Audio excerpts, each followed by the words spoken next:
They hastily opened their handbags, pulling out plastic explosives and fuses, working in perfect sync. They inserted fuses into each explosive charge. Just as he was about to arm the bombs, Klaus slammed the door shut abruptly. His assistant quickly hid the explosives. A guard's voice came through the door, urging Klaus to hurry to the meeting. Klaus had no choice but to tell his assistant to go out and stall the guard. It was then that he realized the assistant had taken the bombs without arming them. Left with no other option, Klaus armed the last remaining bomb and slipped it into his briefcase. Escorted by the guard, Klaus walked into the conference room. His eyes locked onto his target immediately, Adolf Hitler. He inched closer to the target, then calmly placed the briefcase under the table. Just then, Klaus's accomplice called him. He excused himself, claiming an urgent matter, and slipped out of the room. Seconds later, a deafening explosion rocked the building. Klaus was convinced Hitler was dead. He jumped into a car and fled the scene without hesitation. His next step was to overthrow the Nazi regime.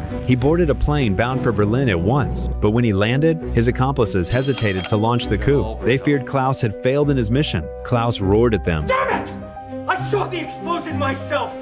His unwavering confidence convinced everyone Hitler was dead. They began issuing forged government orders, luring senior officers into a trap. Then they seized control of the military, took over the national radio station, and finally announced Hitler's death to the public. The rebels took control of government-controlled areas. Nazi officials were arrested one after another. But just then, Klaus received a mysterious phone call. A familiar voice echoed through the receiver. I want these traitors taken alive. Yes, my Führer.